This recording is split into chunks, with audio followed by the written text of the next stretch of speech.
पढ़ाई पैसा कमाने के लिए नहीं। पैसा तो देखो वैश्या भी कमा लेती है, हाँ या ना। तो पैसा कमाने के लिए पढ़ाई नहीं करना है। पढ़ाई एक बोध है। पहले के जमाने की शिक्षा व्यक्ति को आत्मबोध करा देती थी। पढ़ाई क्या है? चलो मैं पढ़ाई का एक छोटा डेमो दे देता हूं आपको, आप समझ लेना कितनी ऊंची पढ़ाई थी। बताओ ये क्या है? जोर से सब बताओ, बोलो। पहले के जमाने में जब बच्चे गुरुकुल पढ़ने जाते थे तो उनसे पूछा जाता था, बेटा ये क्या है? बच्चे बोलते थे गुलाब है। ये क्या है? ये गुलाब है। अच्छा, ये कौन है? ये स्त्री है। ये कौन है? ये पुरुष है। ये कौन है? ये वृक्ष है ना? ऐसा ये देखो, ये सामान्य ज्ञान। जब आप स्कूल पढ़ने नहीं गए तब भी आपको ये पता था कि ये गुलाब है, तब भी आपको ये पता था कि ये स्त्री है और ये पुरुष है, पता था ना? अब हम पढ़कर आए हैं, अब पूछा गया कि अब बताओ ये क्या? अब तुम पढ़ के आए हो, अब बताओ ये क्या है? जब आप पढ़ने नहीं गए थे ना तब भी तो आप इसे गुलाब कह रहे थे। आप पढ़ के आए हो, अब बताओ ये क्या है? गुलाबी है आप कह रहे हैं, इसका मतलब आप पढ़े नहीं हैं।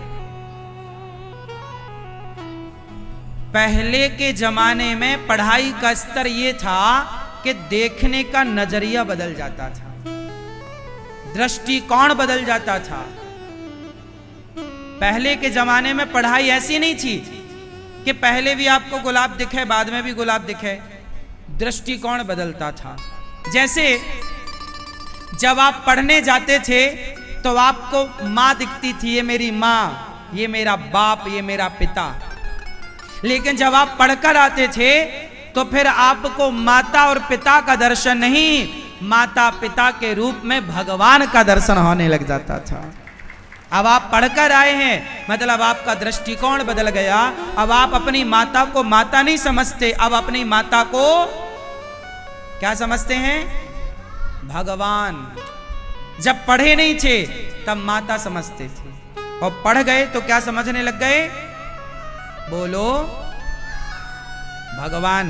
पढ़ने नहीं गए थे तो गुलाब दिखता था, पढ़कर आए तो इस गुलाब की खुशबू में तुम्हें परमात्मा का दर्शन होने लग गया कि भाई परमात्मा की व्यापकता कण कण में है। तो पहले की पढ़ाई आत्मज्ञान के लिए हुआ करती थी, आंखें खोलने के लिए होती थी। आज पढ़ लिख के भी तुम्हें क्या दिख रहा है? तुम्हें कुछ नहीं नजर आ रहा है। आजकल तुम्हें अपनी मां के आंसू तो दिखाई पड़ नहीं रहे हैं, बाप के दर्द को तो तुम देख नहीं पा रहे हो, और कह रहे हो जी हम पढ़े हैं। क्यों? वो तुम्हारी मां है ना, वो अनपढ़ मां थी, लेकिन जब तुम बचपन में बीमार होते थे तो वो अनपढ़ मां पता लगा लेती थी कि मेरे बच्चे को बीमारी क्या है, हाँ या ना? वो अनपढ़ मां तुम्हारे बारे में सब जान लेती थी। और अब तो तुम पढ़ लिख गए हो, तुम मां की भावनाओं को ना जान पाए, तुम मां की कदर ना कर पाए, तुम बाप का सम्मान ना कर पाए, और कह रहे हो जी हम पढ़े हैं। पढ़ाई का मतलब ये नहीं है कि तुम नौकरी करो और पैसा कमाओ, पैसा तो बहुत लोग कमा रहे हैं। शिक्षा का मतलब है विद्या ददाति विनयम। विद्या क्या देती है? नम्रता। विद्या हमें नम्र बनाती है, विद्या हमें संस्कारवान बनाती है। विद्वान ही, अरे पत्थर तो पत्थर होता है, लेकिन उस पत्थर में भी परमात्मा देखा गया। किसके द्वारा? किसके द्वारा? अनपढ़ के द्वारा या पढ़े लिखे के द्वारा? पढ़ा लिखा कौन है? डिग्री वाला नहीं। पढ़ा लिखा वो है जिसे कण कण में परमात्मा का दर्शन हो, वो पढ़ा लिखा है। केवल परमात्मा है ये बातें ना हो। आप बातें करते हो कि भगवान सब जगह है।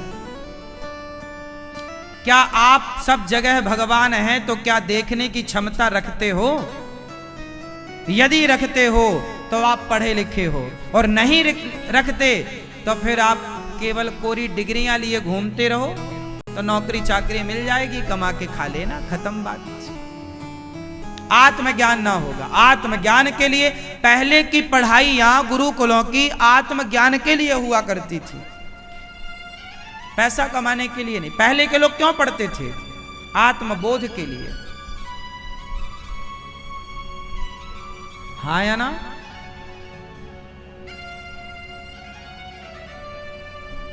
पहले ये समस्या थी ही नहीं बेरोजगारी की, आज बेरोजगारी की समस्या है। आज के 100 साल पहले भारत में कोई बेरोजगार नहीं था। बताओ था? क्यों जी? आप बताओ, आप पढ़े लिखे हो। आज के 100 साल पहले भारत में कोई बेरोजगार था? हाँ? नहीं रहा। पहले के जमाने में कोई बेरोजगार था ही नहीं। फिर ये बेरोजगारी आई कहां से? कहां से आ गई? क्योंकि व्यवस्था बिगड़ गई। क्या व्यवस्था बिगड़ गई? हमारे यहां सबको काम बटा हुआ था। पहले, आज के 100 साल पहले सबका काम क्या था? बटा हुआ था। सबको ये काम, जो जिसका काम था उसका वो काम था। ब्राह्मण का काम बटा हुआ था, पढ़ना पढ़ाना यज्ञ करना यज्ञ कराना तुम्हारा काम है। क्षत्रियों का काम बटा हुआ था कि आपको ये कार्य करना है। वैश्यों का काम बटा था कि आपको बिजनेस व्यापार करना है। शूद्रों का काम बटा था। कुम्हार का काम बटा था कि तुम्हें ये काम करना है। लोहार का काम बटा था, तुम्हें ये काम करना। मोची का काम बटा था, तुम्हें ये करना। सबको काम दिया गया था, सबको अपना अपना काम का। अब क्या हो रहा है? लोग अपना काम ना करके दूसरों का काम करना चाह रहे हैं, तो व्यवस्था बिगड़ गई। सोचिए, आप लोगों ने जरा सा व्यवस्था बिगाड़ दी तो हाहाकार मच गया। बेरोजगारी का कितना झंझट है। और हमारे यहां सैकड़ों सालों से व्यवस्था बनी और उसको लोग फॉलो करते रहे, तो व्यवस्था हजारों सालों से चली है। हजारों सालों तक कोई बेरोजगार नहीं था। अभी ये 70 साल में बेरोजगारी बढ़ी है। हाँ या ना? मैया बैठो, मेरी माँ, वहीं से प्रणाम कर लो, वहीं से प्रणाम करो, टुप्पी टाप रहो। हा? बैठो, सुनो प्रेम से। जिसको जाना चुपचाप उठ के जाओ, है ना? क्या आज से 1000 साल 2000 साल पहले तक कोई बेरोजगारी नहीं थी भारत में? अब मुझे बताओ कि हजारों साल तक बेरोजगारी नहीं थी और ये 70 साल से बेरोजगारी आके खड़ी हो गई। क्यों? क्योंकि इन 70 सालों में आपने व्यवस्थाएं बिगाड़ दी। यदि आप भी उसी सिस्टम को फॉलो करते तो बेरोजगारी होती ही नहीं। भाई, हम अपना काम करें, आप अपना काम करो, अपना अपना काम। पहले सबके काम था, पहले सबका काम था कि नहीं?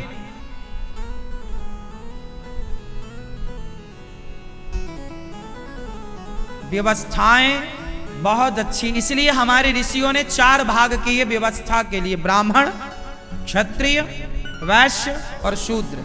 ये 4 जो वर्ण बने, ये व्यवस्था के लिए बने और इन व्यवस्थाओं को इन्होंने सैकड़ों हजारों साल तक फॉलो किया, तब तक सब सुखी रहे।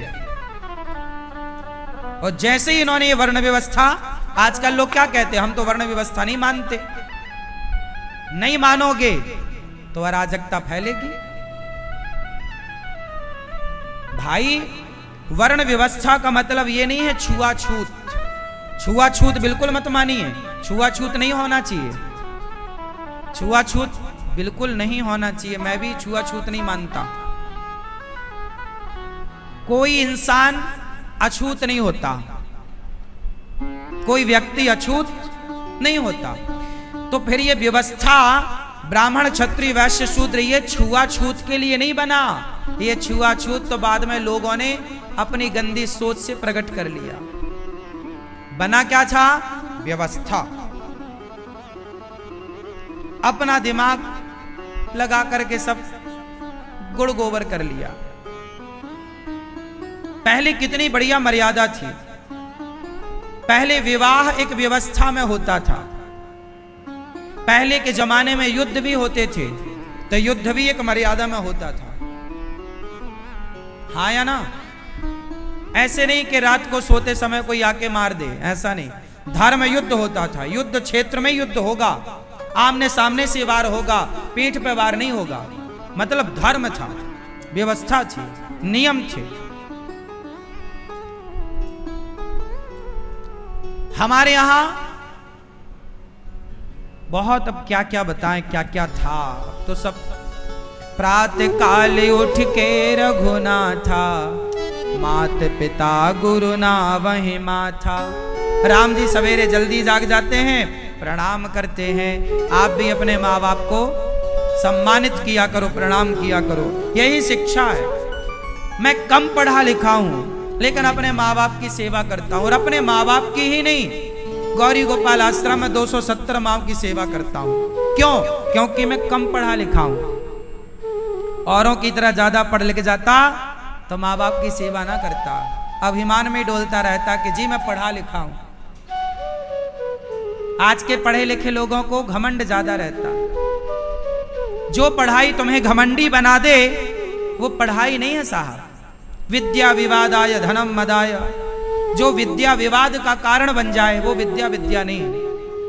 हम कम पढ़े लिखे हैं। गौरी गोपाल आश्रम में 280 माताएं हैं। सब माओं के चरण दबाता हूं। हमारे यहाँ ब्राह्मण माता भी है, क्षत्रिय माता भी है, वैश्य माता भी है, शूद्र माता भी है। हमारे यहाँ कोई भेदभाव नहीं होता। सभी माओं को एक साथ भोजन मिलता है और सभी माओं के एक साथ ये दास अनिरुद्ध चरण सेवा करता है। हमने तो कोई भेद नहीं रखा। हम कम पढ़े लिखे हैं तो सेवा करते हैं पांव की, चरणों की। और तुम्हारे बच्चे ज्यादा पढ़े लिखे हैं तो तुम्हारे पांव नहीं छूते, तुम्हारे घुटने छूते हैं। आजकल के बच्चे अपने माँ बाप के क्या छूते हैं? घुटने, पांव नहीं छूते। शर्म आती है, रीढ़ की हड्डी अकड़ चुकी है, झुकते नहीं है। ये ज्यादा पढ़े लिखे लोग हैं तो घुटना छूते हैं। हम कम पढ़े लिखे हैं तो माँ के चरण दबाते हैं। आप तो अपनी माँ के पांव दबाने में संकोच करते हो, हम तो सभी माँ के चरण की सेवा करते हैं। देखो, हमें सेवा में कोई शर्म नहीं है। आप पढ़े लिखे हैं तो शर्म करते हो सेवा में, हम कम पढ़े लिखे हैं तो सेवा में शर्म नहीं करते। इसलिए सबसे उत्तम पढ़ाई क्या है? आपके अंदर सेवा का भाव जाग जाए, आपके अंदर दया आ जाए, आप सबके प्रति दया का भाव रखें। आपके अंदर सबके प्रति दया है, करुणा है। अपना अपना पेट तो पशु पक्षी भी भरते हैं, पर जो कमा कर दूसरों का पेट भरे वही पढ़ा लिखा है साहब। जो दूसरों के बारे में सोचे। अपना, आपने पढ़ लिख कर क्या किया? अपने ही पेट तो भरा है। आपकी पढ़ाई से आपने अपने ही तो पेट भरा है, और अपना पेट तो कुत्ता भी भरता है, बिल्ली भी भरती है। पढ़ाई का मतलब ये नहीं कि तुम अपने बच्चों का पेट भरने में लग जाओ, अपना भी भरो, औरों का भी सोचो। हम कम पढ़े लिखे हैं ना, तो गौरी गोपाल गुरुकुल में 125 बच्चे पढ़ते हैं। हमें लगता है कि हम कम पढ़े लिखे हैं, भारत के बच्चे पढ़ जाएं, इसलिए गरीब परिवार के 125 बच्चों को लाकर गौरी गोपाल गुरुकुल में निःशुल्क पढ़ाया जा रहा है, निःशुल्क शिक्षा दी जा रही है। क्यों? क्योंकि हम कम पढ़े लिखे हैं तो हम चाहते हैं कि बच्चे ज्यादा पढ़ें। संस्कार, यदि आपकी शिक्षा ने आपको संस्कार नहीं दिया तो आपकी शिक्षा किसी काम की नहीं। कागजों की डिग्रियों से क्या होगा साहब? लिए रहो, डिग्रियां नहीं बोलती साहब, व्यक्ति का टैलेंट, व्यक्ति का गुण, व्यक्ति का व्यवहार, आचरण बोलता है, हाँ या ना। इसलिए मुझे तो बिल्कुल कागज की डिग्रियों वाली पढ़ाई अच्छी नहीं लगती। आप पढ़ते हैं, पढ़ो, मैं विरोध नहीं कर रहा हूं, पढ़ना ही पड़ेगा आज के परिवेश में, तो वही है, उसके बिना आपका गुजारा भी नहीं है। लेकिन मैं कागज की डिग्रियों पर बिल्कुल यकीन नहीं करता।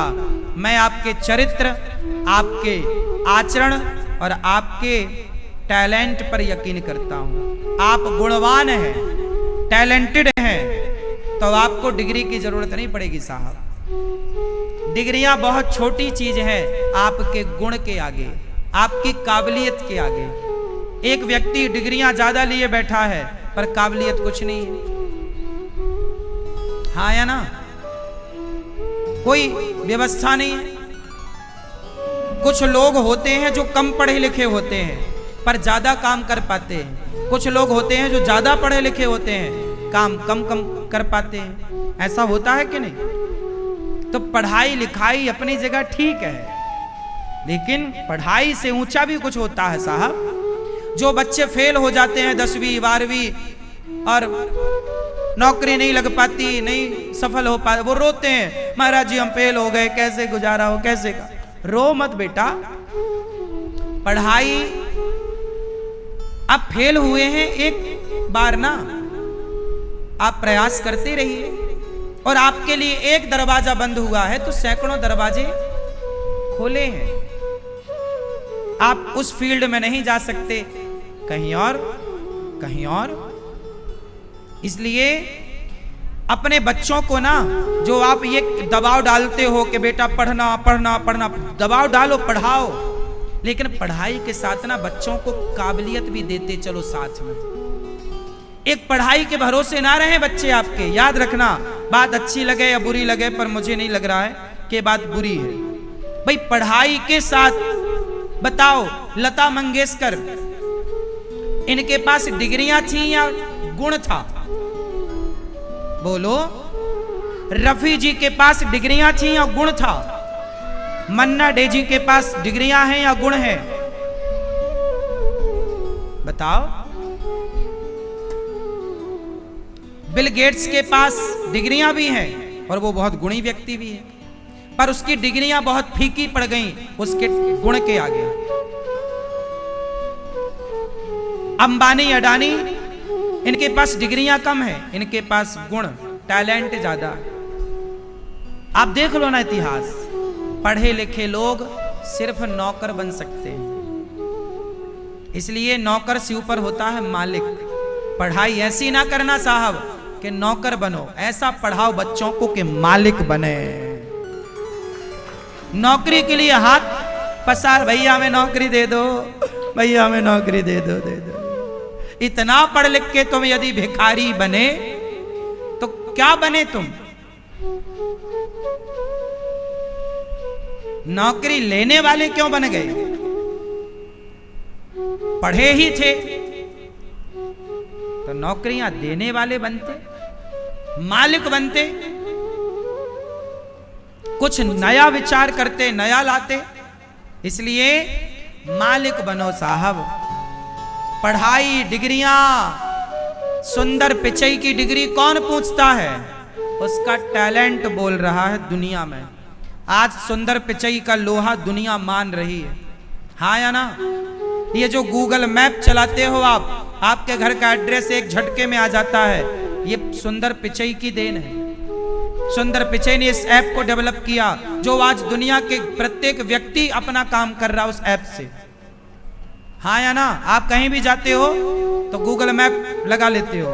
ये अब ये कहां, कौन सी डिग्री पढ़ी होगी सुंदर पिचई ने? सारी डिग्रियां फीकी पड़ गई गुण के आगे, आपकी काबिलियत के आगे। बोलो हाँ।